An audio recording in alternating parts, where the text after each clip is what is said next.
সুপ্রিয় শিক্ষার্থী বন্ধুরা, আজকে আমরা পরিচ্ছেদ ৯ নিয়ে আলোচনা করব এবং পরিচ্ছেদ ৯ আমাদের সেই ইম্পর্টেন্ট লেসনগুলোর ভেতরে একটা। তো এটা নিয়ে আমরা আলোচনা করব। এটা হচ্ছে শব্দ ও পদের গঠন। শব্দ ও পদ কেন আলাদা সেটাও আমরা দেখব এখানে। তো বাংলা ভাষায় যত পদ আছে বা যত শব্দ আছে, সে সকল শব্দ কিভাবে গঠিত হয়, কোথা থেকে গঠিত হয়, এর উৎপত্তি বা কোথায়, এগুলো নিয়ে আজকে আমাদের আলোচনার বিষয়।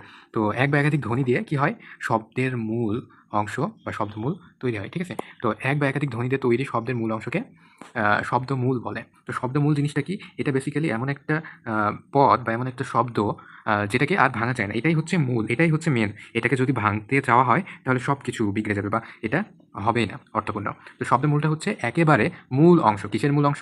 শব্দের একেবারে মূল অংশ বা একেবারে গোড়ার অংশ বলতে পারো। তো শব্দমূলের এক নাম হচ্ছে কি? প্রকৃতি। ঠিক আছে? প্রকৃতি হচ্ছে শব্দমূলের এক নাম বা আরেক নাম হচ্ছে কি? প্রকৃতি। তো এই যে প্রকৃতি অর্থাৎ যতগুলো শব্দ আছে, এই শব্দ ২ ধরনের। একটা হচ্ছে নাম প্রকৃতি এবং আরেকটা হচ্ছে ক্রিয়া প্রকৃতি। ক্রিয়া প্রকৃতি হচ্ছে ক্রিয়ার একেবারে মূল অংশ, যেটাকে আমরা কি বলি? আমরা ধাতু বলেও চিনি। তো এই যে ক্রিয়ার একেবারে মূল অংশ যেটা হচ্ছে ক্রিয়া প্রকৃতি বা ধাতু, সেটা ছাড়াও আর যে ধরনের প্রকৃতি আছে শব্দের, সবগুলোই হচ্ছে নাম প্রকৃতির অংশ। নাম প্রকৃতি ও ধাতুর সঙ্গে কিছু শব্দাংশ যুক্ত হয়ে নতুন শব্দ গঠন করে। তো নতুন শব্দ কিভাবে গঠন করে? নতুন শব্দ গঠন করে নাম প্রকৃতি হতে পারে বা ধাতুর সাথে কিছু শব্দের অংশ আগে বা পিছে যুক্ত হয়ে নতুন শব্দ কিন্তু গঠন করে। নাম প্রকৃতির উদাহরণ হচ্ছে যেমন মা, গাছ, শির, লতা ইত্যাদি। তো এগুলোকে ভাঙলে কিন্তু আর অর্থপূর্ণ থাকে না বা তার কোনো অর্থ থাকে না। এটাই হচ্ছে শব্দের একেবারে মূল অংশ। তো নাম প্রকৃতি ছাড়া যা আছে অর্থাৎ আ ধাতু অর্থাৎ ক্রিয়া যেগুলা, তো ক্রিয়ার একেবারে মূল অংশ কি? কর, যা, চল, ধৃ। তো এই সকল উদাহরণগুলো থেকে আমরা বুঝতে পারি যে ক্রিয়া প্রকৃতি হলো যেকোনো ধরনের ক্রিয়ার একেবারে মূল অংশ, ক্রিয়াপদের একেবারে মূল অংশ। এখান থেকেই বিভিন্ন ধরনের ক্রিয়াপদ কিন্তু গঠিত হয়ে থাকে। তো নাম প্রকৃতি এবং ধাতুর সঙ্গে যেসব শব্দ যুক্ত হয়ে নতুন শব্দ গঠন করে অর্থাৎ আ তাকে কি বলা হয়? উপসর্গ বা প্রত্যয়। উপসর্গ কি হয়? আগে বসে। আর প্রত্যয় কি হয়? প্রত্যয় হচ্ছে শব্দমূলের বা নাম প্রকৃতি বা ধাতুর পেছনে বসে। তো নাম প্রকৃতির আগে বসে যেগুলো, সেগুলো হচ্ছে উপসর্গ।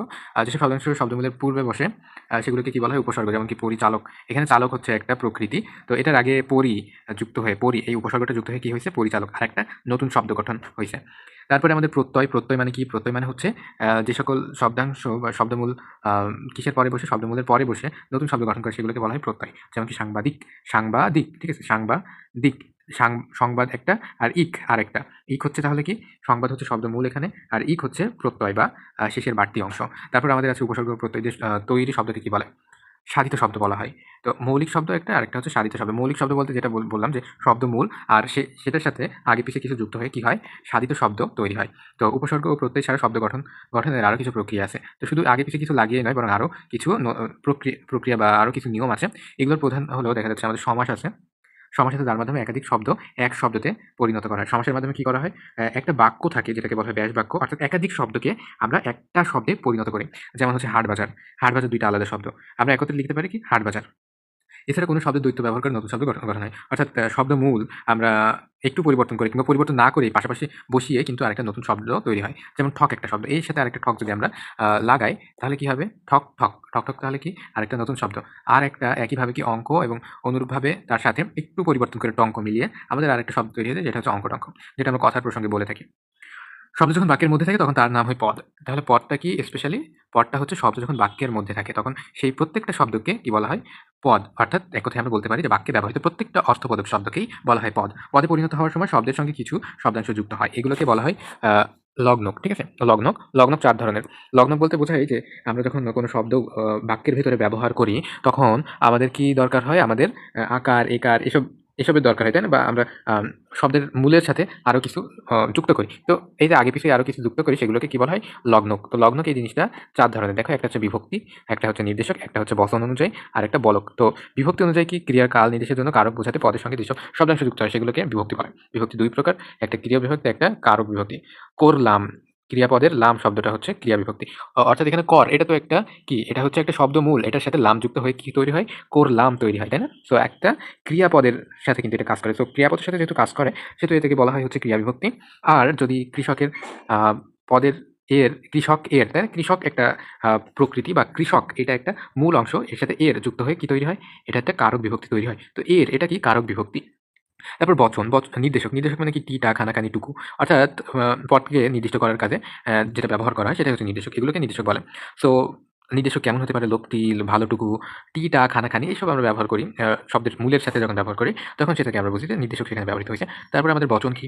বচন হচ্ছে যেসব পদের সঙ্গে যুক্ত হয়ে নতুন আ পদ বোঝায়। অর্থাৎ যে সকল শব্দাংশ কোনো পদের সাথে আ যুক্ত হয়ে কি বোঝায়? পদের সংখ্যা বোঝায়। অর্থাৎ ওই পদটা একটি নাকি একের অধিক সেটা বোঝায়। তো সেগুলোকে কি বলা হয়? বচন বলা হয়। যেমন কি ছেলেরা, ছেলেরা, ছেলে হচ্ছে মূল অংশ। এর সাথে রা যুক্ত হয়ে আমরা বুঝি কি?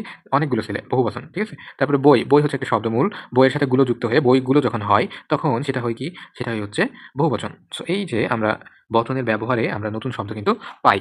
তারপর যেসব শব্দাংশ পদের সাথে যুক্ত হয়ে বক্তব্য জোরালো হয়, অর্থাৎ কথায় যখন আরো ধার বাড়াইতে হয় তখন কি বলক এই জিনিসটা ব্যবহার হয়। যেমন কি এখনো, তোমার এখনো হয়নি?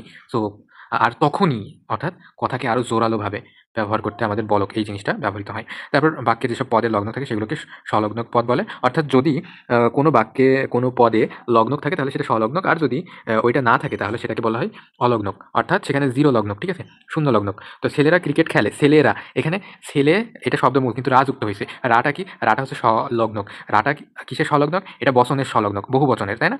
তারপরে হচ্ছে খেলা, খেল এটা হচ্ছে মূল অংশ। তো খেলে এখানে বিভক্তি যোগ হইছে, তাই না? বিভক্তি যখন যোগ হইছে তখন সেটা কি? লগ্নক কিন্তু সেখানে যোগ হইছে বলে আমরা বুঝতে পারি। তো ছেলেরা এবং খেলে এটা সংলগ্নক পদ। আর ক্রিকেট, ক্রিকেট কি? ক্রিকেট একটা শব্দমূল, তাই না? এটাকে আর ভাঙা যায় না। তো এটা হচ্ছে অলগ্নক। এইবার দেখো আমাদের সবথেকে গুরুত্বপূর্ণ বিষয় পদ এবং শব্দের মধ্যে পার্থক্যটা কি?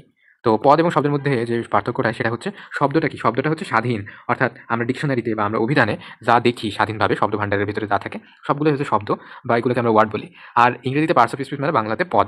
অর্থাৎ পদ কি? বাক্যে যখন শব্দে স্থান পায়, যখন বাক্যে কোনো শব্দ স্থান পায় তখন সেটাই হয়ে যায় পদ। কিন্তু শব্দ কিন্তু বাক্যে স্থান পায় না। শব্দ হচ্ছে সম্পূর্ণ আলাদা। অভিধানের শব্দগুলো বিচ্ছিন্ন এবং পরস্পর সম্পর্কহীন। অর্থাৎ শব্দগুলো পরস্পর সম্পর্কহীন। একটা পুরো ইন্ডিপেন্ডেন্ট বা পুরো স্বাধীন।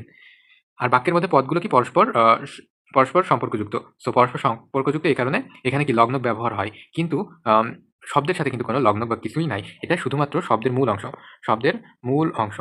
আ তারপর পদের অংশ নির্দিষ্ট বলক। তো এগুলো এই পদের সাথে কিন্তু যুক্ত থাকতে পারে। সাধারণভাবে শব্দ ২ প্রকার, মূল এবং সাধিত শব্দ। অর্থাৎ শব্দ মূল এবং সেই মূলের সাথে যদি কিছু যুক্ত হয় আগে পরে, যুক্ত হয়ে কি হয়? কি যুক্ত হয়? উপসর্গ যুক্ত হতে পারে, অনুসর্গ যুক্ত হতে পারে, প্রত্যয় যুক্ত হতে পারে। এগুলো যুক্ত হয়ে কি তৈরি হয়? সাধিত শব্দ তৈরি হয়। কিন্তু পদ ২ রকমের, অলগ্নক এবং সলগ্নক। অর্থাৎ বাক্যে ব্যবহৃত যখন হয় তখন ওই আসল শব্দের আগে পিছে যদি কিছু যোগ হয় তাহলে সেটা হচ্ছে সলগ্নক। আর যদি না হয় তাহলে অলগ্নক। তারপরে শব্দ শুধু রূপতত্ত্বের আলোচ্য।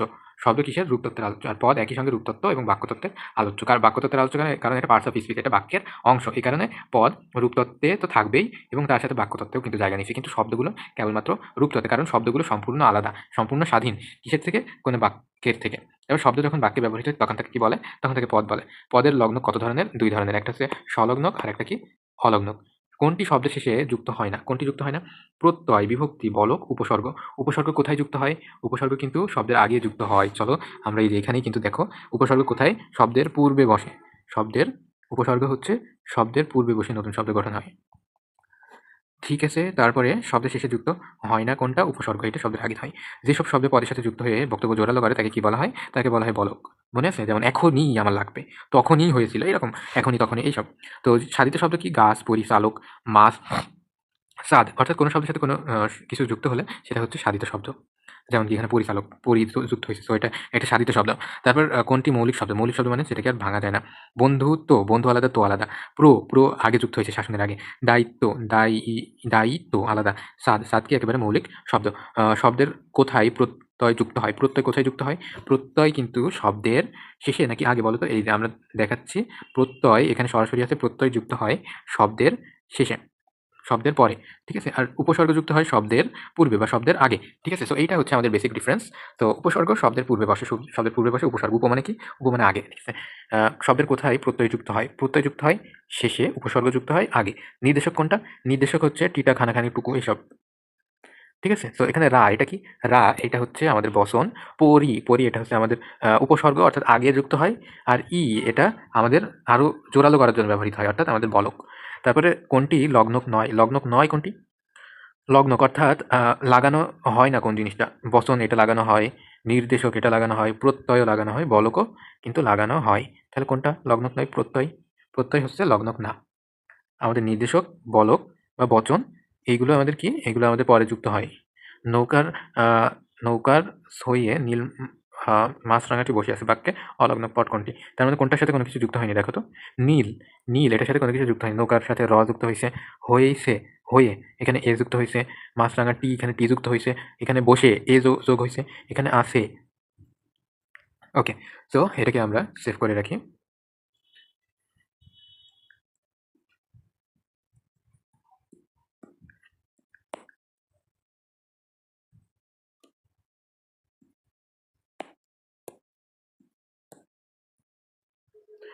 ডিসক্রিপশন বক্সে পেয়ে যাবে।